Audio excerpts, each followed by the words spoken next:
Another main event for you. I mean, this just seems like every time out now. So is it still a big deal for you to be a headliner of a UFC event? It's whatever. Jake Paul just headlined a boxing event, so I don't know if I feel so good anymore. That's a terrible way to look at it. You should still feel good. Best stretch of your career right now, I think, right? I mean, you've had a longer win streak in the UFC, but main events, ranked opponents, I mean, does this feel like the best stretch of your career? Oh, yeah, I would definitely say it's the best stretch of my career.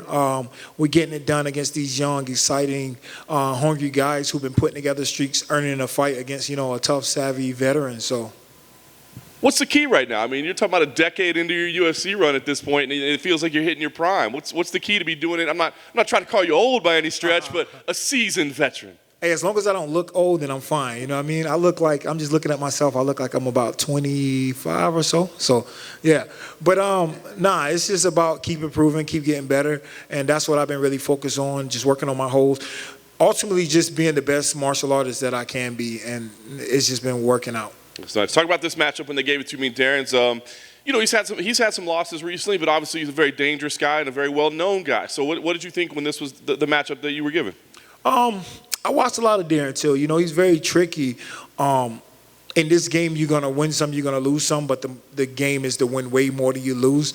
And I wouldn't say all of his losses were straight, like he got annihilated. Like, let's go, a couple of his losses, he was winning the fight and got caught, So, like, those are the things that I take from a fight. I dissect it and look at it like that and then understand that the skill set that he possessed and then playing with that.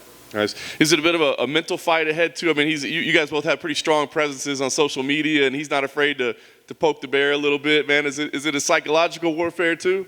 Yeah, I mean, it's all fun and games. We took our jabs at each other, had a little bit of fun. Now, it's fight week, it's business time. So the goal is to not be the person that's going to be a meme after this, you know what I mean? So it's not personal to you. You just want to make sure that you don't end up being that guy on social media after this. Yeah, it's not personal. It's fun. The one with Hollins was kind of personal. He liked to talk a lot of trash and take some serious jabs, and he kind of believed some of the stuff he was saying. Till was just laughing and joking and pretty much just being like a goofy person, and it's kind of tasteful, I guess. Sometimes. Yeah. Oh, yeah. Yeah, sometimes he get a little out of hand, He haven't got out of hand with me, but yeah, he definitely get a little edgy on, sometimes. Nice. Obviously a big fight, but a lot of us, I think, are trying to figure out what are the exact stakes in this fight. I mean, have you thought about that? Because, right, I mean, we know the title's on hold for a little bit, that we still got time, and there's some other names that all say, hey, I'm the #1 contender. So what do you think is at stake here? I mean, are you looking at this as a potential #1 contender fight? Oh, yeah, I'm definitely looking at it as a potential #1 contender fight. Just being with what I've done, I've 4 fights in a row against these guys that were supposed to be contending for titles. Like, if I didn't give these guys their hiccups, then they would be talking about these guys fighting for titles. I mean, I remember they was talking about Ian Heinisch. He comes in and looks really good early, and they were saying, man, this guy, he's like trending to be the next title challenger. I shut him down. Then, Shabazian came around, and everybody was talking about the youngest champion, Then I shut him down, and then Hollins came 5 in a row. He beats me.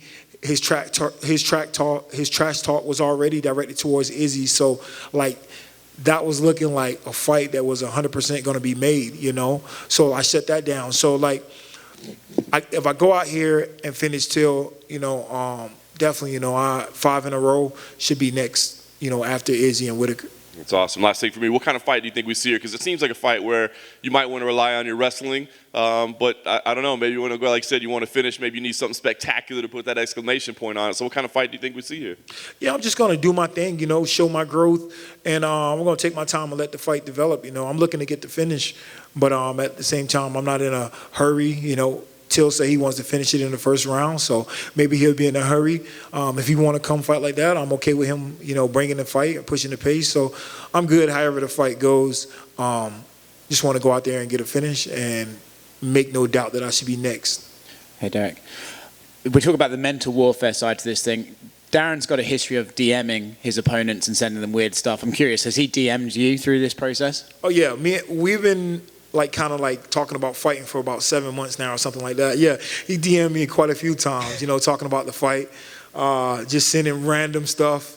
Yeah, man, the guy's a troll for sure. He's funny. Can you just give us an example of what's the weirdest stuff or the most random stuff he sent you? I don't know. He probably said, good morning. hope you and the kids are having a good week, and then the next thing you know, like 10 seconds later, he sent me the middle finger. So like, that's unpredictable. Do you kind of enjoy that? I mean, because it's like you said, the last time it was a bit more personal. Do you kind of enjoy it when you know it's just good natured? Yeah, it's like who can be the most wittiest. So yeah, it's fun. It's funny. Yeah, I mean, I don't have a problem with it. You mentioned it at the start of this, and I don't want to dwell on it too much, but the Jake Paul Tyron thing, I'm curious, would you get the tattoo if you could get a rematch? Would I get a tattoo if I get a rematch?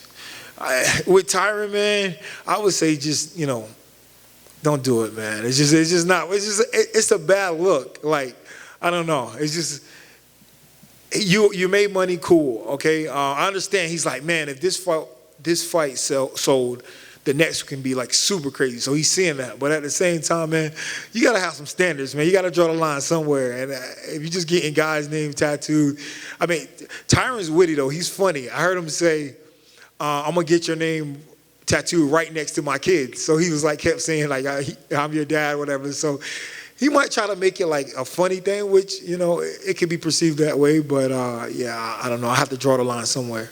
Thanks, man.